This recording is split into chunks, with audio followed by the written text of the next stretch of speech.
and neither. I waited for my target. Oh, you need both though. Yeah.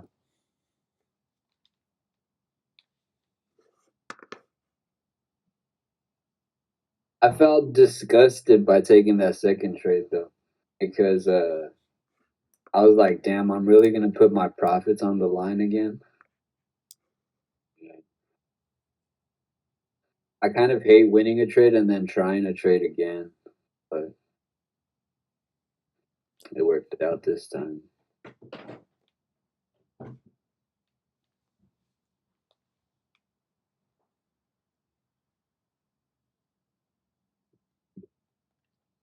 So my first trade was 709.53. What was happening here?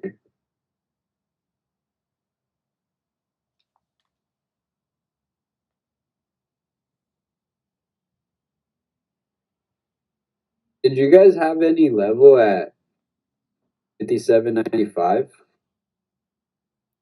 Like where the open was? No. I Me think neither. 793 though, It's 1,000 lot seller. it sold off pretty aggressive from there, but I had no zone, so I couldn't really. Although my NQ was rejecting a 4-hour supply. It could have been one of Dylan's trend lines. True. True, true. I think this is actually 57.73 to 57.81 is like that 50% fib from the sell off on Monday or Tuesday, one of those days.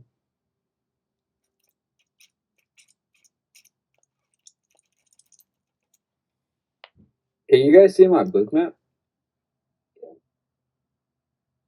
Oh yeah, this morning news, that shit rallied crazy off that. I went to take a piss and I was like, damn, it's fucking breaking through my pre-market shit. Hey, I realized that doesn't affect me as much anymore. What? Remember before we would be like, damn, it like broke my zones in pre-market. Like it Oh used to yeah. now now I don't know. I don't feel it the same way. Like your setup plays out during pre-market. Yeah. I know there'll be another one. I just gotta find it. Yeah. So here we pass the news, just keeps rallying, I think. It stops at about 95.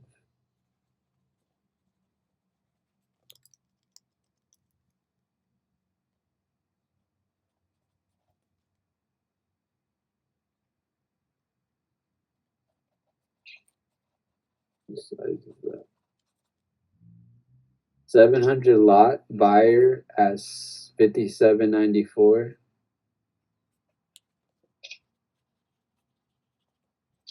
I think we actually mentioned that in the chat. 57.94. What if it was a seller or a buyer?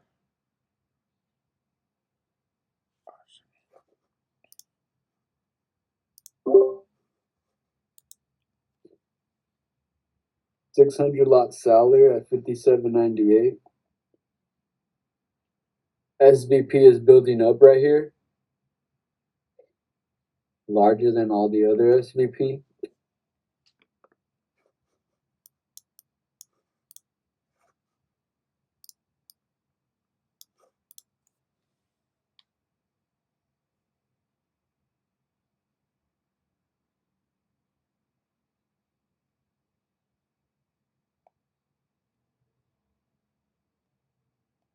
Microsoft is rejecting pre-market high.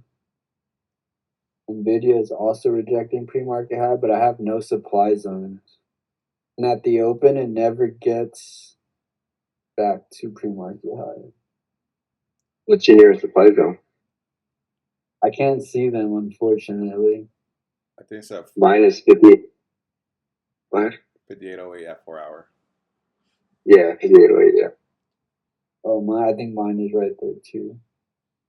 The SVP here is pretty significant.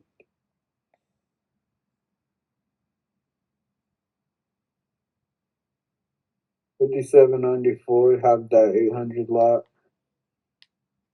I think you guys said this before, but the COB is just limit orders, right? Yeah. Current order book. That's what it is. But it's representing limit orders. I think it's the transactions. Oh yeah, because look at this what is this? This volume here. It lines up with this here, but I don't pay attention to it at all. So, but I think it's also showing you like the current orders being filled because you're gonna see this 94 adjusting. See how it just changes over and over. It's just showing you orders that are being filled. As in, you also don't care when you see a limit order get placed, like when you see the lines get redder. Like you don't pay attention I to mean, that yet. now I don't pay attention to it as much just because of that algo. That shit confuses me. So I'd rather just focus on where my supply zone is and see what's happening, or my demand zone and see what's happening once price gets up there. I guess if it's near my supply zone, it's something that I'm paying attention to more, but I'm more focused on SVP and my supply zone and orders, that outlier sticking out. Like right here, right at the open, we have 1,000 lot buyer at 57.94. Lines up with that 800 lot buyer at 57.94 over here in the 5 a.m. So that already we couldn't break above. That SVP was building up there. It looks a little different now. But if it retests this, that could be a opportunity short. But it chopped, so you may get stuck in chop also. So the fact that it's not at my supply or anything, like you could find the opportunity, but for it to you know how I said you want the move to happen right away after you enter for the most part? That didn't happen probably because it wasn't at a like key supply zone.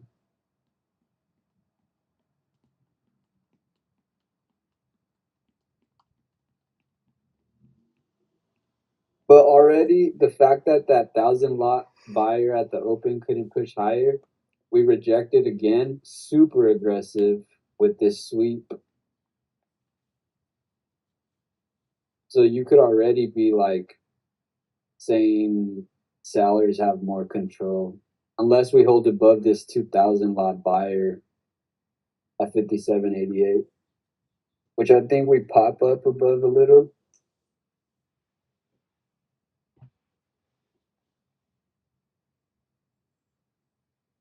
But we have this 1,000 lot at 57.95. So if it can't get above 57.95, sellers are definitely holding this down.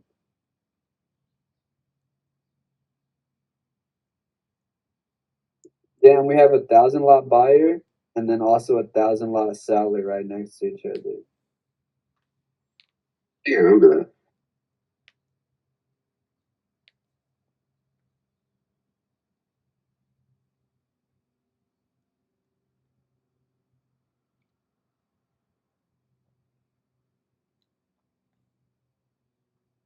What was your first entry again? That's what I was just going to look at. On 9. I tried a long, speeding it up a bit.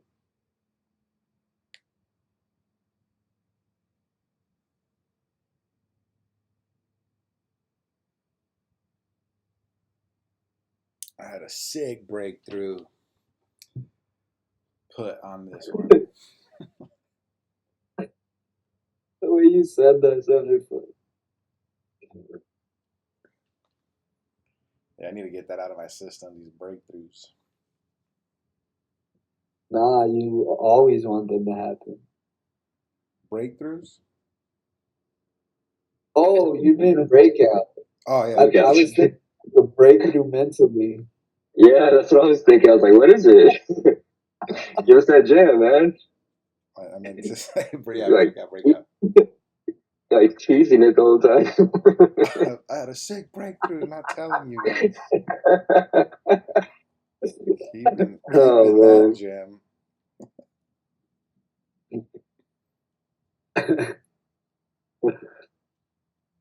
Yeah, the breakthrough was to not Even do the breakouts. where was your breakout? 57.66, and I was charting it the whole time. It's like I was planning for the breakout, but still knew as to like I said, I needed to not focus on doing those. But I was like, What was your target though? what was my what? Your target. That's the part where I know I shouldn't be doing those because I mean it broke through, and my next 45 or my next demand was 45 minute in the pre market at 57.62. So I was like, oh, let me I guess target that, which targets don't matter at the moment because I was trying to figure out what my stop was gonna be, and my stop became like yesterday's high, which was like a 4 point, and then I just went straight to the monitor because I was looking at active trader, and I couldn't see, you know how it shows the little like where you're at with the little yellow triangles. Oh yeah. I couldn't see those, and I couldn't see the entry little highlighted square. And I was like, "What the fuck? Like, what's going on?" And then I looked at monitor, and then the monitor was like plus $50, and I was like, "What?" And I was like, "Is something going wrong?" And then I couldn't tell. And I guess the reason I couldn't see that on active trader is because of how like I entered like at a perfect drop where it dropped. I think Gabe told me 15 points. Yeah. And yeah, like if you look at the charts, the tip of that green wick is I guess where I exited, and it must have stood there for a little bit because I was kind of just looking at it for like too long, and I was like, "Is this?" I was like not worried about exiting. I was more of like, "Is this something going on or something wrong?" And then I guess I just realized, oh, I just gained a lot of money. Like it happened so fast that I didn't understand what was going on. Made money. Sure did. Take green, take green.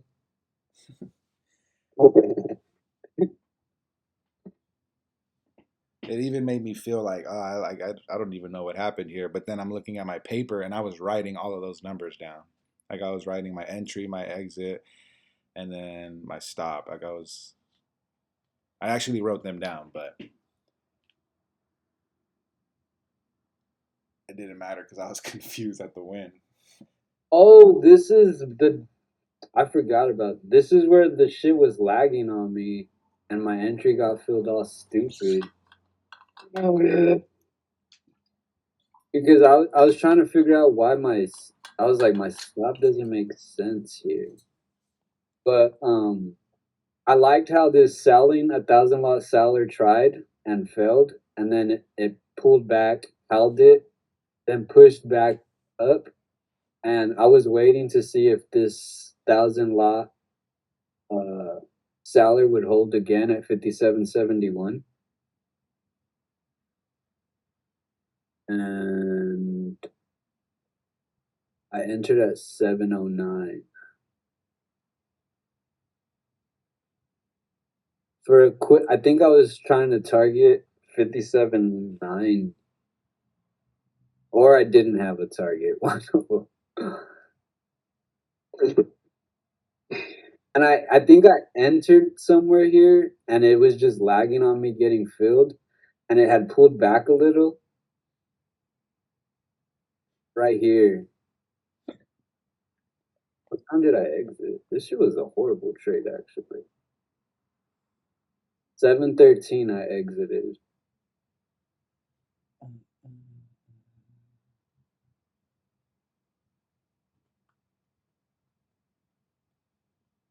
Yeah, I don't like this trade.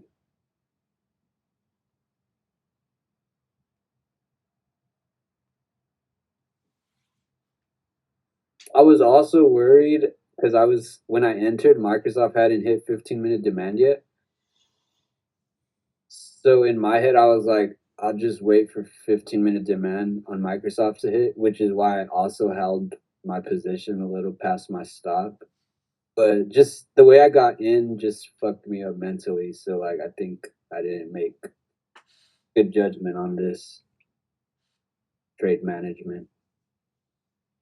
I was out right here just because I was in profit.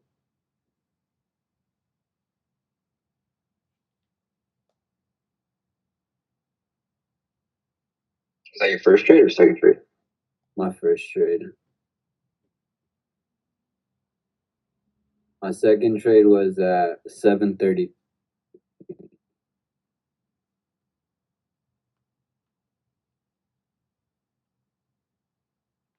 What time was your second trade or your first trade? Or your only trade? 7:30, 7:39. Exited 7:41. What time did I exit at 7:35.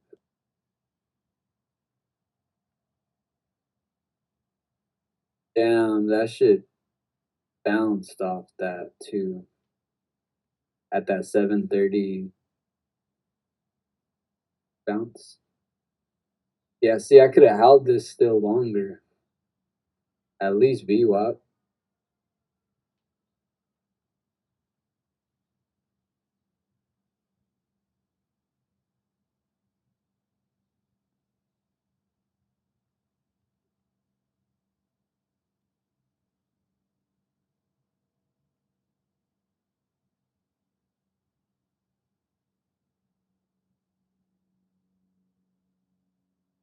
Could have also seen this opportunity as a short on the pop.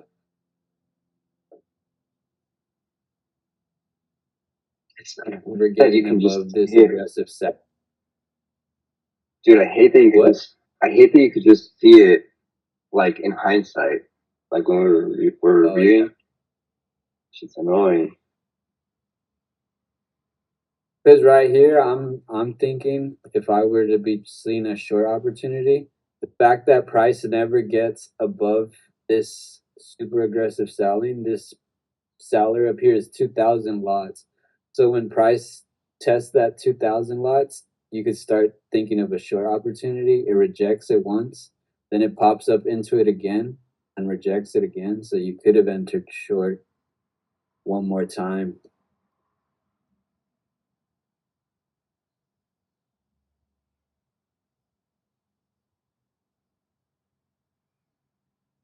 Have like two book maps, one zoomed out and one zoomed in. What the fuck you do? No, I wish I could, because then I could see the large stuff and then focus on the zoomed in.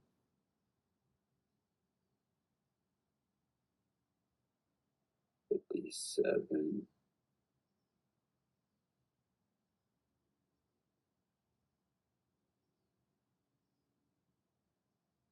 Did you say this wasn't a key level for you? Yeah, 4-hour demand 57.51. It's also my stop 57.51.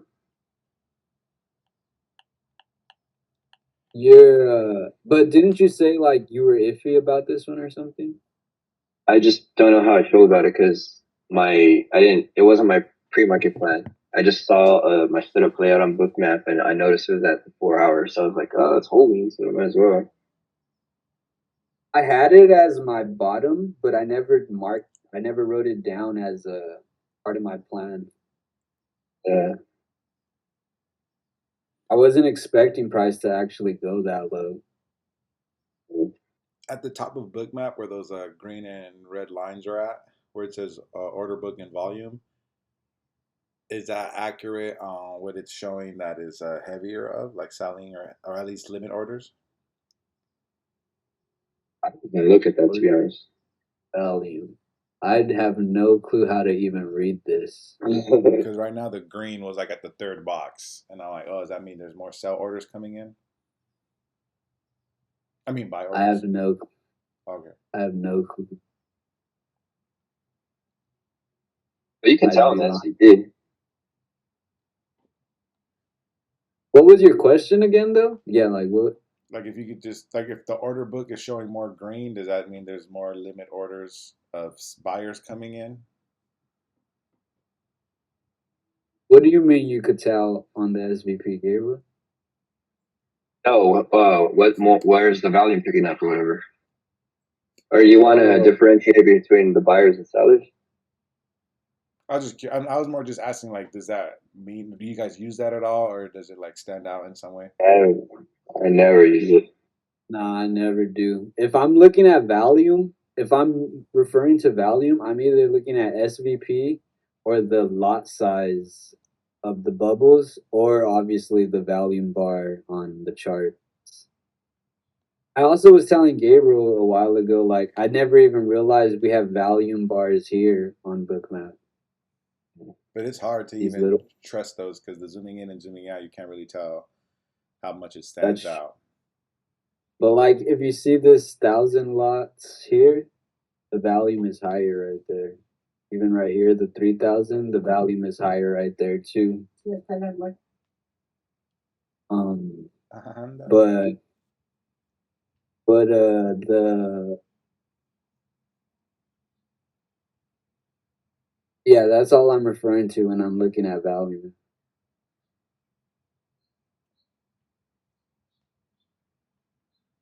Eric, So I'm going over for breakfast, bro.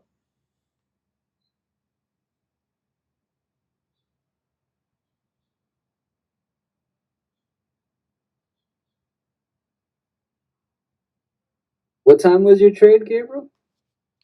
7:39. Exited 7:41. Oh, I entered off this bubble, I think.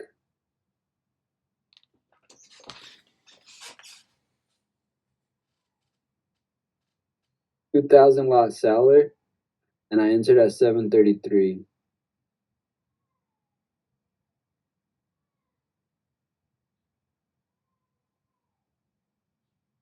I still hadn't entered yet.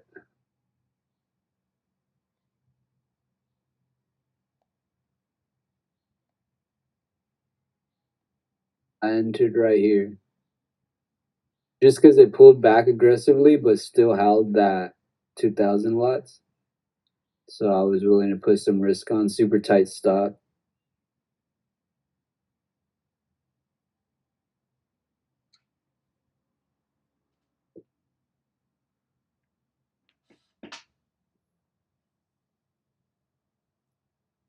Never came back to my stop either.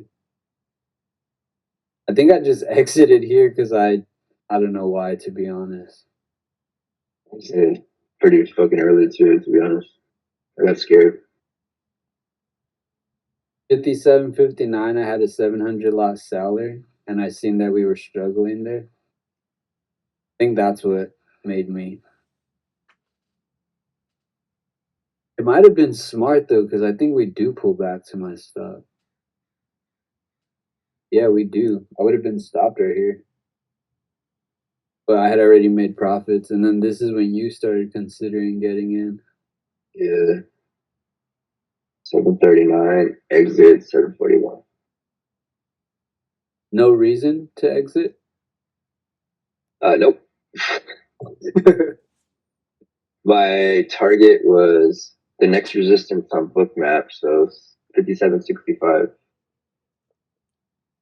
Where that large seller is right there around that area. Yeah. It was solid entry. 7:39. Because I saw that guy and then I entered. 800 lot buyer. Yeah. Boom. That's clean. Yeah. Yeah. It just See, never I came think down. you're more patient for waiting for those outliers. I gotta do that more. But then fuck, I hate when it takes off without me. I know it's the worst.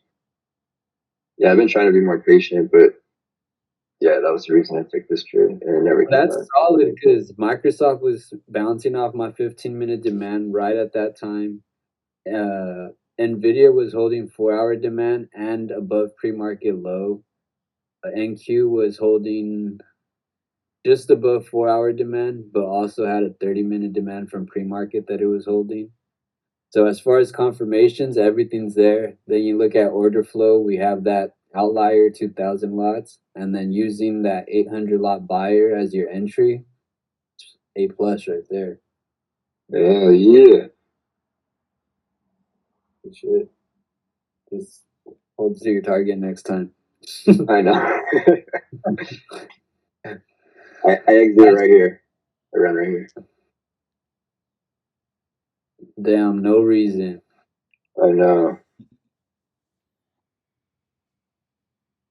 Whatever. Oh, I would have exited too though. Fuck that. But then it just rallies. Oh yeah. Oh, it sure does rally. Oh, and then look at where it rallies too. Actually, back to this 81 over here, basic or 80. Yeah, 80. Where that large. Why is it lagging? Where I said if it can't get above this 82,000 lot seller, and then that's again another opportunity to short.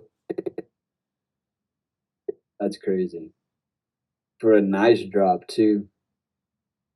Yeah, but you can't see it in real time. Yeah, That's the you hard can part. just zoom out, dog. Oh, fuck. I'd be a millionaire if I could see that shit. That's basically it, though, right there. Yep. You got any questions, Eloy? Nah, I'm just observing.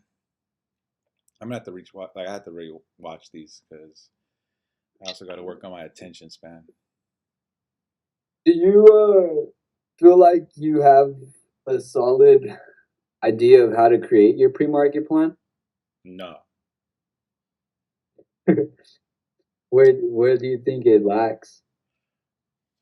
I guess I was thinking about that. I don't know if pre-market lines are supposed to be your part of your plan, or I guess to me, I'm like I can't make my plan like one of the very close lines. I guess I got to find like a line that has some good distance on it, like a couple of points, so that at least if it does hit that supply or demand, it's gonna bounce in a serious way. But if it's like small little pre-market lines that I came up with, it makes me feel like, well, maybe these aren't it, so this can't be it. But I still watch Bookmap to see what volume is growing around that price. But I don't. I mean, I don't even know where to start. I'll go for it. What? Oh no, go for it. Go for it. It's just No, because I need to think about what I was going to say. all right. Well, you notice how Eric's on the 90? Do you extend it? Do you like zoom out and then extend your lines to see what's stronger? Yeah. So like, holy shit, my bad. There's like a crazy squeak outside. Yeah, I kind of Like- do 90-minute zoom out like that, and so like in that point, I would look at that pre-market high right there, and think, well, that has to be the area, right? Because it was close to that area a couple of days ago, and it dropped from there. So that's what I'm saying. I just look for like the bigger drops or the bigger pushes, and then I'm like, if I see something, one of those bigger drops or pushes around one of my lines, I'll make that line my like targets. Key. Yeah, my key.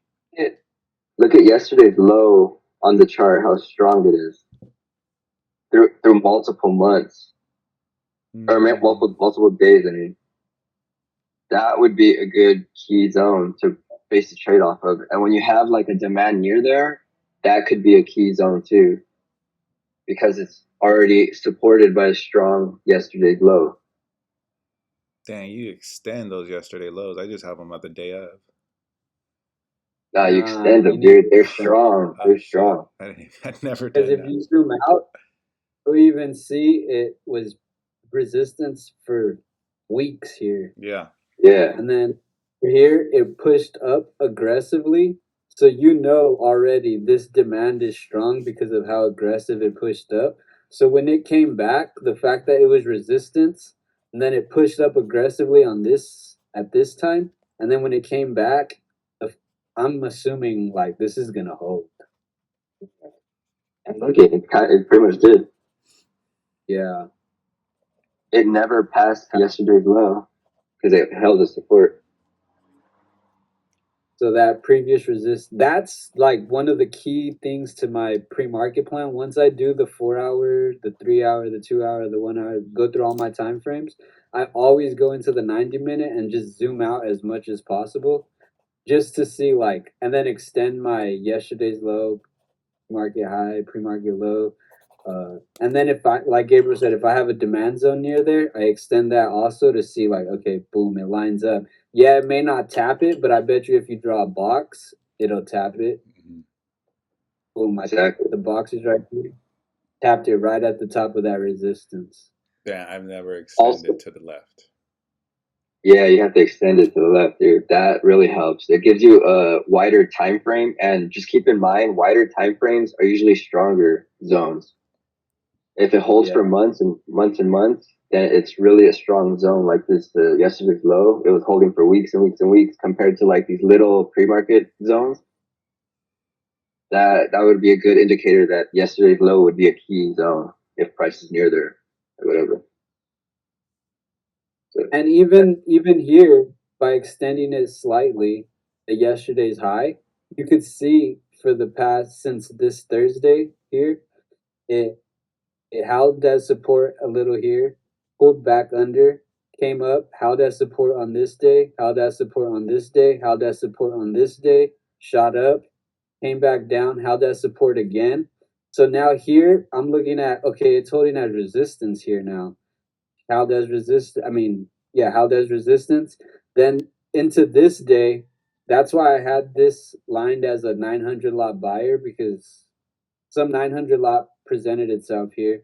But I was like, if we hold above this, I'm bullish. We didn't hold above it, but we came down close to this 4 hour. It was still close to this key demand I have, formed a 4 hour here, and I was realizing that we were making higher lows each day. On this day, we had a low here. The next day, we made a higher low. So I was like, if we make a higher low again, this is bullish. We're gonna push up. So that's why when we came into my 4 hour demand, even though it was a pre-market 4 hour demand, just the way the action was down here, it just gave me comfort and like, okay, we're probably gonna do another higher low for this day. So let me give it a try here. But it's the all more you just know. have to get creative with the way you're seeing it because you got to extend it and see like, okay, it held that support multiple times. Now it's holding as resistance. So now this, even though it's not the keyest of levels, it still has some importance to give you a guidance of where the market may. But what I was gonna say was, when you weren't trading those few days, Gabriel and I in pre-market, we got on the chat just to show him how I break down my charts in the pre-market session, and I feel like that helped him in like to do it Like, himself also. Like now we don't have to get on a chat and like we kind of have similar levels because he's able to extend it like that. So next week, if you want, we could do that in pre-market and then get off the chat so that we could still trade our own way. But like you'll get an idea of how we're creating our level. I'm down. Sorry. For sure. That's basically it though. Let me end this. good. 2 hours and 24 minutes.